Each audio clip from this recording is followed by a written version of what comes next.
The first round of qualifiers for the VCT is over, but we did not get through it without some drama. One of the most exciting teams in North America was disqualified after a coach was found to have sent messages to players in the middle of games.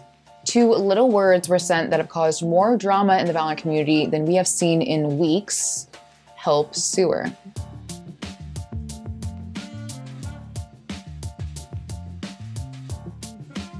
All right, y'all, before we get into the video, I gotta remind you, as always, to the like button, the subscribe button, and to ring the notification bell. So if you missed it this past weekend, the VCT had their first open qualifiers where teams like TSM, Fahey, Discord Kittens, and Girl Kissers all competed to qualify for spots for the group stage of NA Challengers 1. But one team in particular, T1, was disqualified from the event. So you may ask, how did this happen?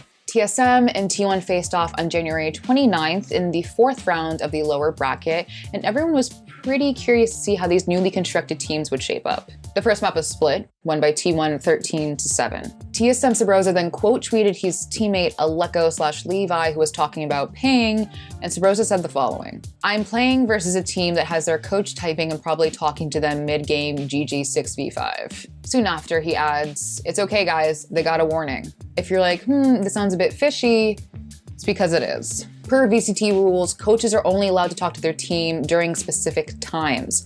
During rounds is not one of those times. So map 2, Icebox, comes around and we get to the half, 8-4 with T1 leading. And then we see this appear on screen: tech pause, time TBD. Which is fine, tech pauses happen all of the time, but this tech pause was taking 40 minutes without any sort of word about what was happening. We get some yawning emojis from TSM, which doesn't really give us much to go off of. We got tweets from T1 players, a yawning emoji from Steel and Unlucky from Seven, and some GGWPs from the TSM players of Wardell and Sabrosa.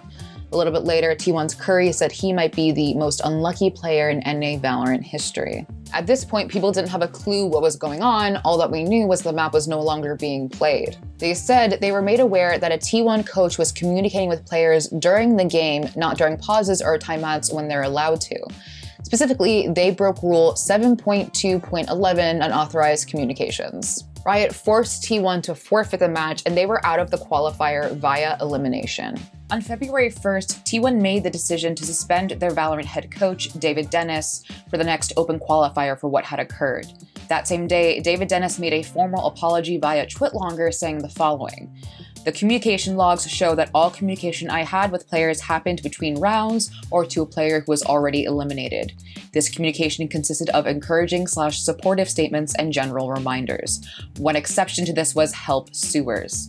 There are no excuses for this. I can only say that I got caught up in the heat of the moment and did not think before I acted. I did not participate in the practice of watching the live stream during a match or relaying any information to the players that they did not already have." At the time, all we knew was that a coach had accidentally typed in all chat.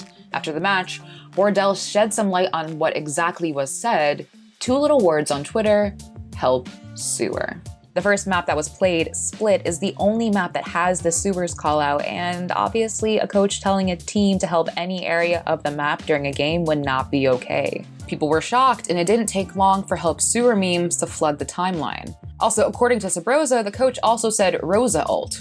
Again, we don't know what the context for this was. Now, after the dust had settled with the T1 versus TSM match and the forfeit happened, Wardell made the accusation that he thought T1 players were using VPNs during the match.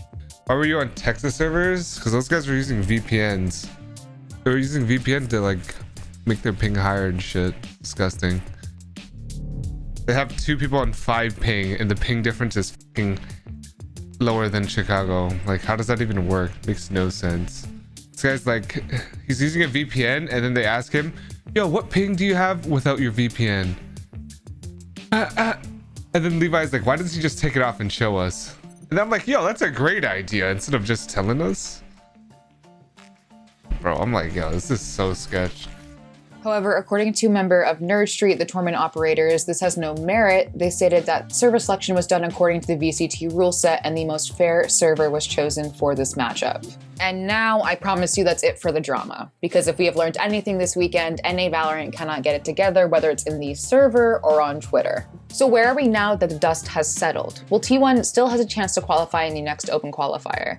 TSM failed to qualify this weekend, while Energy, Exit, Version 1, and the Guard have, but they'll have a shot next time around. There have been a lot of comparisons with this to the G2 esports situation in January, in which a coach was thought to be heard on voice comms, but no punishment or sanctioning was made. This has led some people to suggest that there has been an uneven enforcement of rules from Riot. I want to bring your attention to a tweet that summarizes how I really feel about all of this. I wonder how many coaches are illegally communicating during matches. If a rule is completely unenforceable, I would expect a significantly higher likelihood of that rule being broken. As far as I can tell, we only know this happened because a coach messed up. If Riot had not been made aware of that communication, we most likely would not have known. TDK brings this up in another tweet, but it's also kind of scary to think that this might be a widespread issue that some people are okay with. The reason I say it's scary because if in this esport we are creating an environment in which this is acceptable behavior, some teams will abuse it, others won't, and that creates an uneven playing field. Liz is just typing in all chat. Okay, it's still cheating. It's still finding an unfair competitive advantage. It means that people find little to no issue with this happening. If you think this isn't a big deal or whatever, I just ask you one thing. Where do you draw the line? I feel like you're a karaoke menace, Danny. Am I right? I was thinking about karaoke in the shower this morning, actually. What's your go-to karaoke song? This is what I was thinking. I was thinking about how I don't actually have any prepared. Like, I just sort of like flick through the book and then see what I like. Oh, man. But, I need to like have like a set piece, of 5.